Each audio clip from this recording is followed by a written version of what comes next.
komentar yang pertama dari @ari_rdhd. Bangkitkan dulu perekonomiannya serta daya belinya, Bu. Jangan dipalak terus. Somehow nih saya setuju sih. Benar. Kita lihat dulu ya ke komentar selanjutnya. Dari @yun_ni_ta. Pendapatan berkurang, otomatis setoran pajak berkurang. Perbaiki dulu iklim ekonominya. Ini senada ya. Kita lihat ke komentar selanjutnya. @devino_vitasari 833. Gimana nggak anjlok? UMKM penopang ekonomi aja remuk habis-habisan gara-gara online shop. Sampai pabrik pada tutup. Ini menarik begitu ya kalau dicermati. Iya benar sih, maksudnya sebenarnya kalau kita cermati juga ada salah satu lagi data yang menyebutkan bahwa penerimaan PPN ini juga anjlok. Kalau kita bicara soal PPN kan ini udah nggak ada alasan lain, ini udah daya beli masyarakat lah yang hancur begitu. Bahkan sampai ke level 90%. Mungkin dari Bang Michael dulu. Sebenarnya apa sih yang sedang terjadi dan kalau dari analisis redaksi CNBC Indonesia dari dua data ini, apakah bisa dikatakan bahwa memang ekonomi Indonesia pada saat ini sedang tidak baik-baik saja? Iya, kalau khusus kita ngomongin pajak ya, sebenarnya pajak di awal tahun itu tidak besar, itu sebenarnya emang normal, benar kata Pak Anggito menyampaikan kalau itu situasi yang normal karena awal tahun mungkin emang belum banyak orang yang melakukan ekspansi atau aktivitas ekonomi gitu, jadi cenderung rendah termasuk untuk defisit di awal tahun juga sebenarnya sebelum pandemi juga sering kejadian karena penerimaan pajaknya rendah. Jadi banyak aktivitas di awal tahun itu cuma belanja pegawai, bansos dan lain-lain gitu. Nah, cuman di sini menjadi menarik angkanya bahkan sampai 30% khusus untuk pajak gitu. Penurunannya kita jadikan highlight karena selama 3 tahun terakhir itu yang pertama nih harga komoditas. Betul. Harga komoditas itu tinggi banget kan.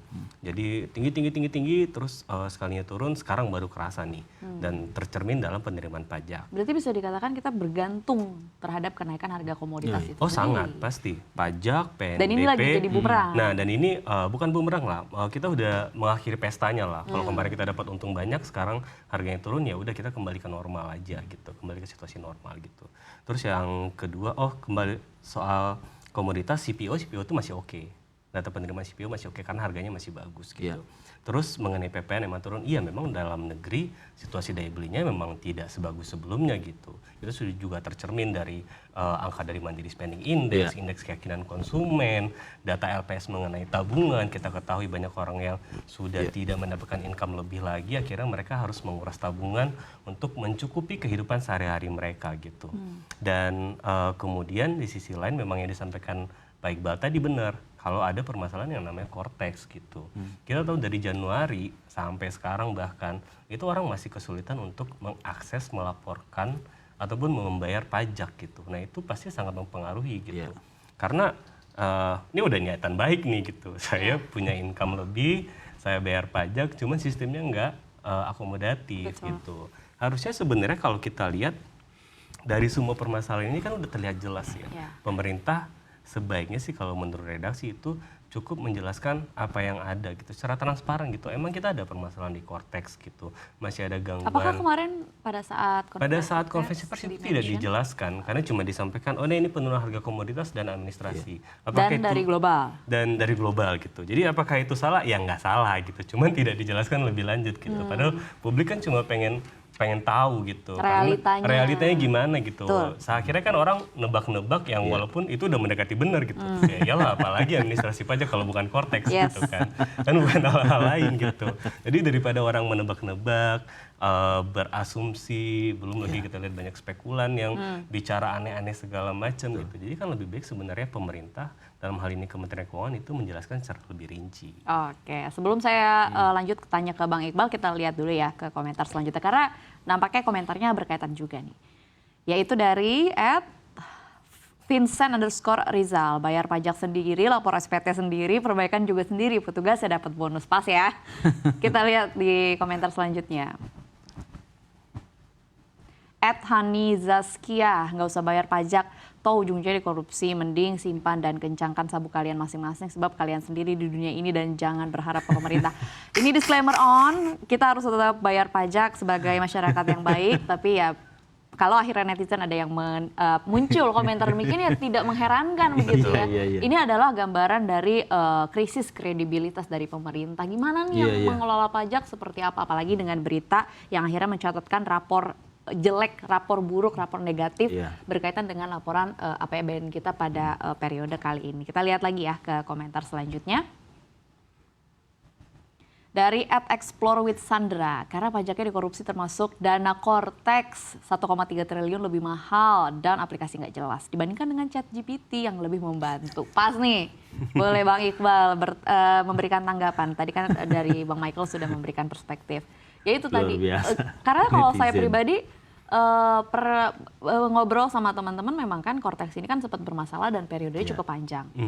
Wajar kalau akhirnya penerimaan negara berkurang karena akhirnya banyak transaksi yang akhirnya stop. Begitu. Ya kalau sudah stop ya pasti berkurang dong, logikanya aja gitu. Secara realita ini saya cuma ngobrol sama beberapa orang begitu, apalagi kalau kita secara nasional menghitungnya. Gimana Bang Iqbal? Ya administrasi perpajakan ya betul ya soal Cortex ya, yang salah satu sampai sekarang juga masih jadi keluhan ya. Makanya kemarin ada terobosan akhirnya dijalankan bersama dengan sistem yang lama, sistem DJP gitu. Ya ini salah satu ya kritik dari netizen ini kan sebenarnya saya rasa bukan 1-2 ya yang mengkritik itu gitu. Karena sekarang juga mereka juga udah tahu kok bagaimana penghasilan pegawai pajak misalkan. Kemudian kemarin misalkan ada viral juga video di kantor pajak mana tuh satpamnya juga ikut kena juga gitu Kartika. Iya, Kartika itu kan viral juga gitu.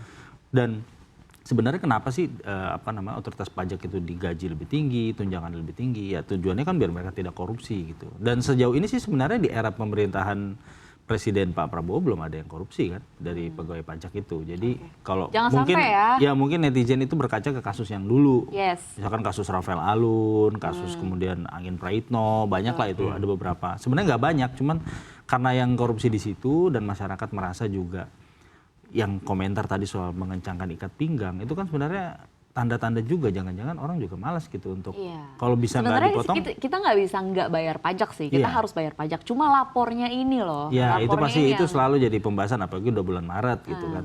Tapi ini loh komentar-komentar misalkan makasih Cortex ini kan sebenarnya konteksnya nyindir. Saya sih berharap setelah ini ada perbaikan karena ini udah bulan Maret juga. Tadi kalau tidak salah Pak Erlangga juga sempat bilang bahwa ya di Maret ini mudah-mudahan akan lebih baik lah dari sisi penerimaan pajak gitu ya, otomatis dari Cortexnya juga akan lebih baik ya harusnya. Oke, sekali lagi disclaimer tetap menjadi warga negara yang baik, tetap bayar pajak ya karena ya mau gimana pun kalau kita mau jadi negara maju kita harus tetap bayar pajak. Tapi gimana nih caranya supaya mengembalikan kepercayaan kita terhadap pemerintah yang mengelola pajak? Mungkin pertanyaan terakhir. Jadi sebenarnya di titik ini nih, pada saat ini dengan kondisi masyarakat sedang, nggak percaya lagi sama pemerintah dengan sekarang lagi momen lapor pajak juga SPT begitu. Tapi di sisi lain juga ekonomi juga sedang menantang. Pemerintah tuh sebenarnya harus apa sih? Secara jangka pendek. Mungkin Bang Michael. Iya, yang pasti secara jangka pendek transparansi data ya. Kita memang harus menyajikan data yang jelas, yang tidak dimanipulasi misalnya gitu. Dan disampaikan kepada publik.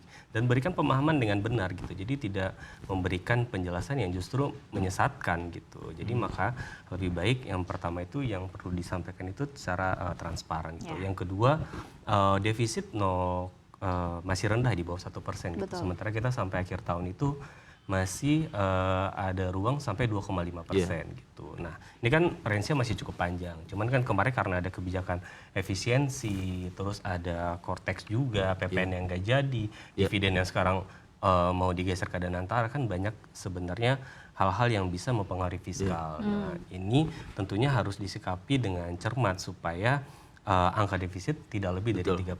Waktu beberapa hari lalu kita sempat bahas kalau ada lembaga asing yang memproyeksikan kalau defisit APBN itu bisa nyampe 3,4%. Ini cukup bikin geger gitu, cukup bikin perhatian investor gitu. Karena kalau seandainya ini lewat batas artinya kan memang itu bisa melanggar undang-undang. Betul.